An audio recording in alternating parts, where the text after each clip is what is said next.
Halo mahasiswa Universitas Terbuka di seluruh Indonesia, kita berjumpa kembali dengan Rahman, penulis buku modul EK 430 Lab Pengadaan Barang Jasa. Sekarang kawan-kawan mahasiswa, akhirnya kita sampai pada inisiasi yang dimana nanti ada tugas akhir yang Anda akan kerjakan, dimana ini bagian yang menarik bagian yang menarik, dan ini adalah kunci terakhir kunci terakhir, syarat terakhir yang menentukan pengadaan itu akan menghasilkan value for money atau tidak. Itu bagian serah terima hasil pengadaan. Tentunya juga Anda dapatkan dari buku modul 6 modul 6 serah terima baik KB1 maupun KB2, seluruhnya Anda bisa gunakan modul 6 ini. Kemudian juga PowerPoint ini Anda bisa gunakan PowerPoint bisa gunakan untuk sebagai referensi belajar. Dan tentunya Anda bisa gunakan referensi belajar juga dari buku-buku saya yang sudah sering perkenalkan, buku-buku praktek buku praktek, buku kerja bisa membuat komitmen, juga buku-buku yang sebelumnya, buku Perpres 16 Ini adalah referensi-referensi yang bisa Anda gunakan untuk belajar praktek belajar praktek. Kemudian teorinya dari mana? Dari regulasi-regulasi yang digunakan dari Perpres 16 yang sudah sering kita perkenalkan kepada Anda proses 16. Dan ini adalah proses serah terimanya.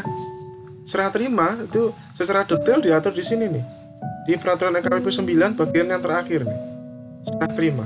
Nah ini bagian serah terima. Nah ini dia diatur di bagian serah terima bagian terakhir, bab 8 di halaman 114 ke bawah. Ini adalah proses serah terima, semuanya diatur di sini, dan prosedur yang digunakan di sini dapat dijadikan referensi untuk seluruh organisasi sektor publik. Itu referensi strategi-strategi di sini. Nah, ini adalah teorinya. Prakteknya bagaimana? Prakteknya gak usah khawatir kawan-kawan mahasiswa, pada portal tutorial online ini dan sudah disediakan template-templatenya. Ini sudah ada di modul di inisiasi ke-8, ada berbagai template, ada 4 file utama, yaitu yang berhubungan dengan proses serah terima. Jadi ini prosesnya Oke, ini prosesnya. Prosesnya diawali dari penyedia mengajukan permohonan, ngasih tahu Mas, ini pekerjaan saya sudah selesai, Bu. Nah, seperti itu, kasih tahu intinya. Pakai surat atau pakai apa, media yang lain silakan, itu tergantung strategi yang bisa Anda gunakan.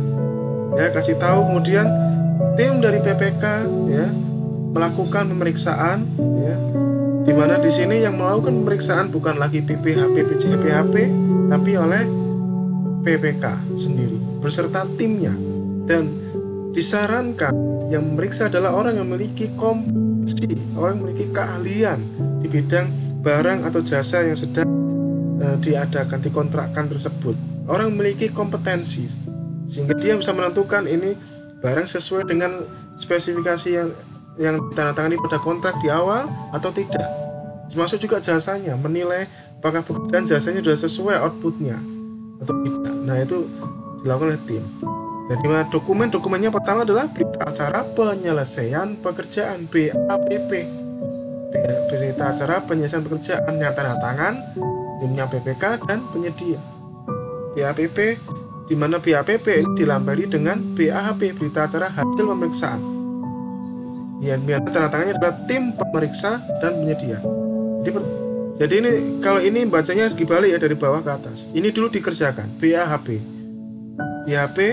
antara tim pemeriksa dan penyedia. Ini menjadi lampiran BAPP. Dengan adanya BAHP maka bisa dikeluarkanlah BAPP, berita acara penyelesaian pekerjaan.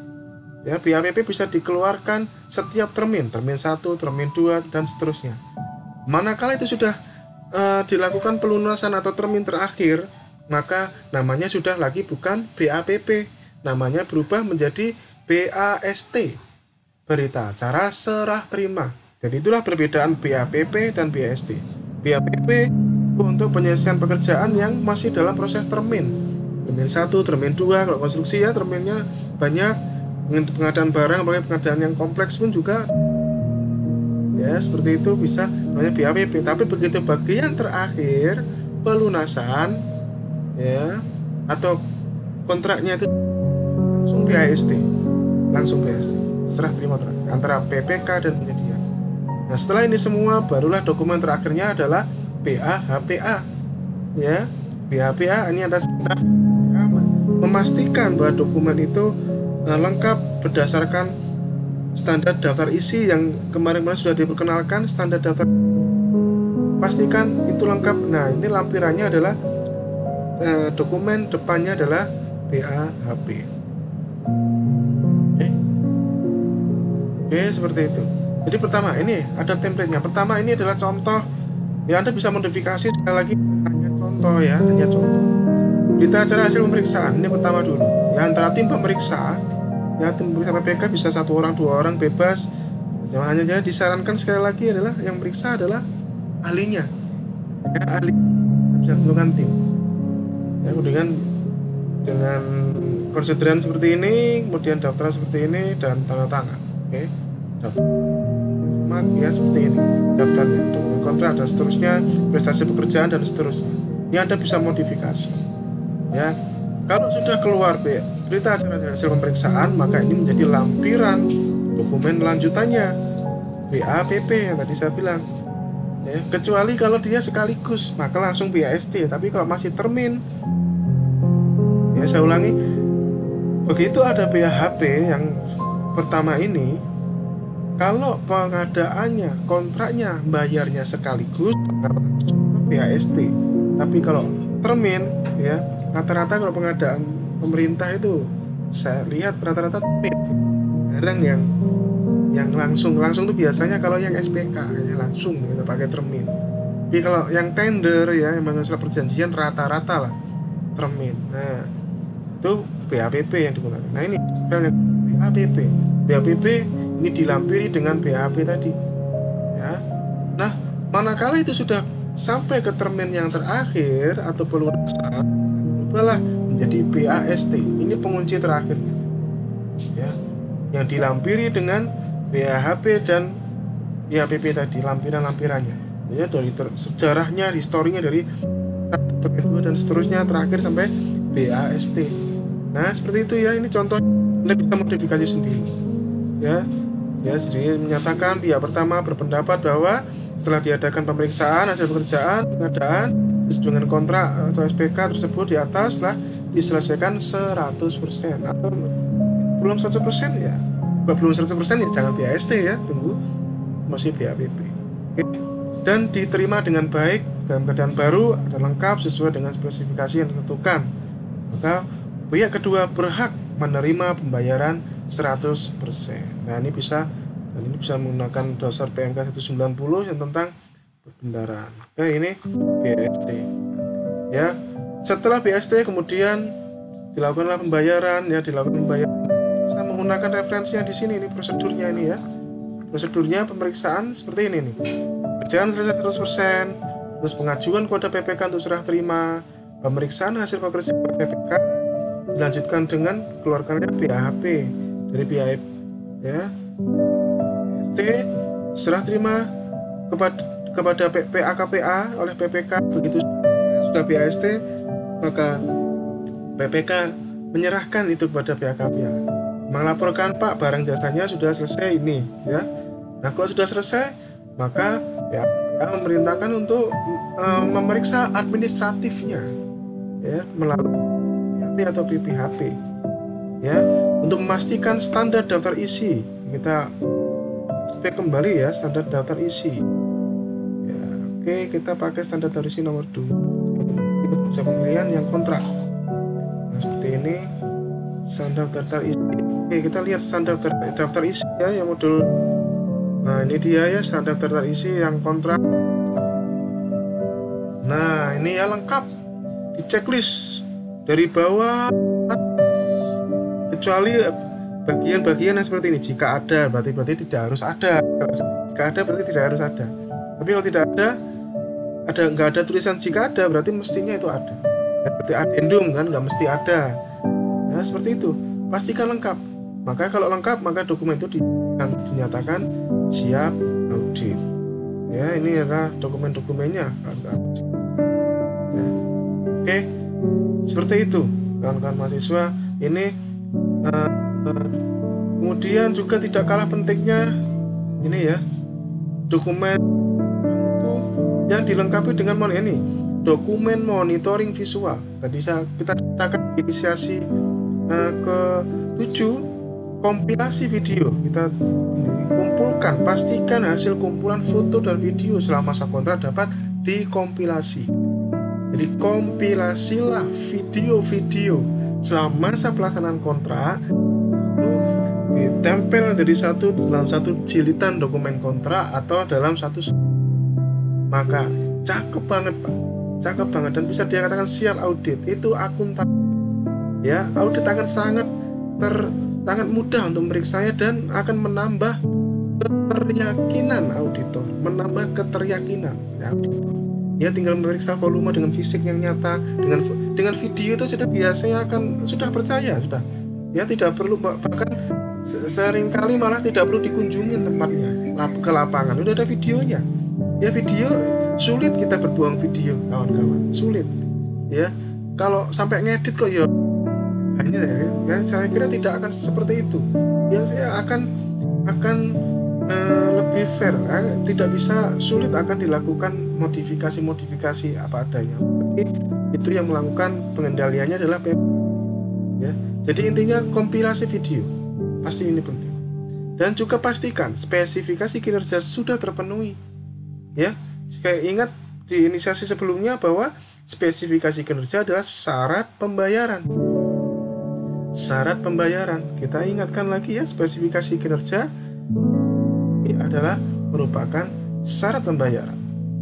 Apa kalau menyampaikan sertifikat garansi atau kalau misalkan data dengan alat ukur cuaca ya, misalkan ya, datanya ditargetkan 70%, itu diperiksa, datanya masuk 70% atau tidak, 90% atau tidak, seperti itu, maka dilakukan pembayaran ya. Kadang-kadang orang bertanya, sertifikasi kinerjanya tidak 100%, 70%, 80%, 90% ya, misalkan ya, tertentu ya, karena namanya barang elektronik tidak sepenuhnya nyala 100%. Kita harus bersikap fair kepada penyedia bahwa ada faktor-faktor eksternal lain yang juga harus diperhitungkan. Ya, listriknya mati tiba-tiba misalkan, atau voltasenya tidak seimbang, atau masalah-masalahnya yang suku cadangnya tidak tersedia misalkan, seperti itu ya, kondisi impor, suku cadang susah ya, seperti itu. Dan banyak hal-hal eksternal itu dihitung ya, ditentukan target minimalnya. Sekali lagi adalah target minimal. Kalau alhamdulillah ya, kita dalam menentukan spesifikasi kinerja kita harus tahu kan, menggali informasi sedalam-dalamnya berdasarkan identifikasi kebutuhan dan kebijakan dari instansi Anda masing-masing ya. Jadi tidak bisa satu sisi, Anda harus tahu kondisi di lapangan sebenarnya. Oke, kawan-kawan mahasiswa, karena ini adalah video yang terakhir dari proses tutorial online, izinkan saya memberikan satu pesan kepada Anda semuanya ya. Profesi pengelola pengadaan salah satu profesi yang konsekuensi apabila melakukan kesalahan adalah langsung bersentuhan dengan pidana. Walaupun pada inisiasi 1 kita sempat singgung bahwa sebenarnya kalau orang salah di pengadaan itu sebenarnya itu ranahnya adalah perdata. Tapi seringkali faktanya di lapangan diarahkan ke pidana, apalagi yang itu sampai ada tindak pidana korupsi. Nah, itulah sudah pasti itu pidana ya, tindak pidana korupsi. Oleh karena itulah kawan-kawan mahasiswa, maka belajarlah untuk membangun sikap profesional, mandiri, dan mampu menjaga kerahasiaan dokumen, bersifat integritas dengan menghindari KKN. Itu 4 hal ini pesan saya untuk kawan-kawan mahasiswa yang sedang belajar pengadaan. Milikilah ini, profesional, mandiri, mampu menjaga kerahasiaan dokumen. Jangan sumbar dokumen itu kemana-mana ya. dan berintegritaslah dengan menghindari KKN. Kawan-kawan, Anda terjun, percayalah akan selalu ada orang-orang yang tidak suka dengan Anda. Percayalah akan ada orang-orang sekitar Anda yang tidak suka dengan Anda. Maka dengan Anda mempertahankan 4 sikap ini, insya Allah mandiri, mau menjaga kerahasiaan dan integritas, kita semua ya. Dan sekali lagi, di pengadaan ini adalah keran kunci sukses pembangunan. Anda berhasil barang dan jasa dengan bagus, maka Anda ikut pada negara, ikut memberikan kontribusi yang positif pada negara. Ya, bahkan Anda bagi yang berumat Muslim, bagi Anda yang Muslim, maka Anda mendapatkan amal jariah, ya. Kematian kita tidak akan menyetop pahala yang mengalir kepada Anda. Kematian kita tidak akan menyetop sepanjang barang jasa yang kita hasilkan selama proses masih tetap dimanfaatkan oleh orang lain secara ya. Kemudian menekuni profesi pengadaan beragama ya, menggunakan amal jariah, karena setiap barang yang Anda hasilkan selama masih dimanfaatkan oleh umat manusia, pahalanya tidak akan putus. Maka Bapak Ibu, niatkanlah ibadah, agama apapun itu, niatkanlah ibadah. Hal ini supaya kita tetap integritas dan profesional tadi. Ingat 4 tadi, integritas, mampu menjaga rahasia, dan profesional, mandiri, mampu menjaga rahasia dan integritas. Ya. Terakhir di video yang pertama, memperkenalkan profesi ya, pengadaan yang berisi para fungsi ikatan fungsional pengadaan ya, ahli pengadaan ya. Juga terakhir ini juga buku tambahan referensi yang bisa Anda gunakan untuk tambahan belajar. Sukses buat Anda semuanya. Saya bangga kepada Anda yang belajar pengadaan dengan rajin, ikuti, menjalankan semua tugas-tugasnya, mengerjakan tugas dengan bagus.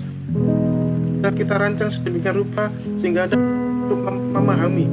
mudah memahami. Makanya kalau Anda menemui buku modul ini ya, buku modul ini teorinya sedikit, banyak template-templatenya, benar tidak? Templatenya banyak, teorinya sedikit.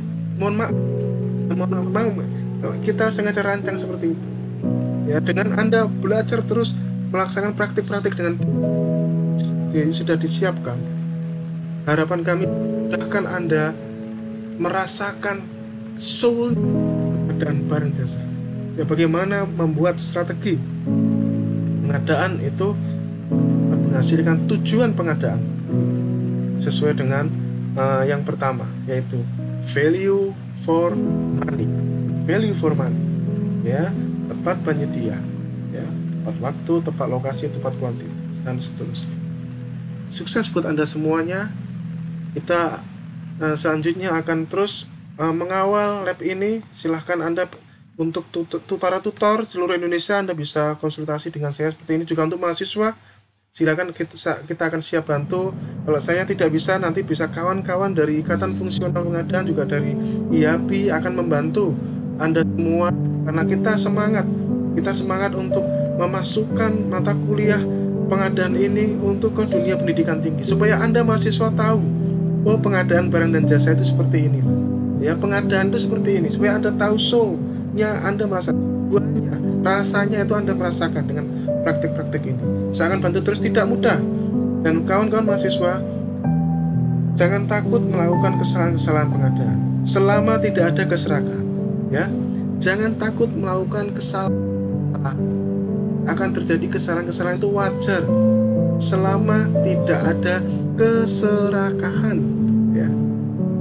Kesalahan itu pasti ada dari segala macam praktik, dari pertama kemarin, dari inisiasi 1, tugas 1 sampai tugas 8, pasti ada kesalahan-kesalahan. Sampai sekarang pun saya masih melakukan berbagai macam kesalahan. Tapi jangan takut, fokuslah sekali lagi pada value for money. Sepanjang tidak ada keserakahan, insya Allah kita aman. Ya, yang penting jaga 4 tadi itu. Kawan-kawan mahasiswa, profesional, mandiri, menjaga rahasia, dan berintegritas. Sukses buat Anda semuanya. Saya bangga kepada Anda sekali lagi. Terima kasih. Sampai berjumpa kembali.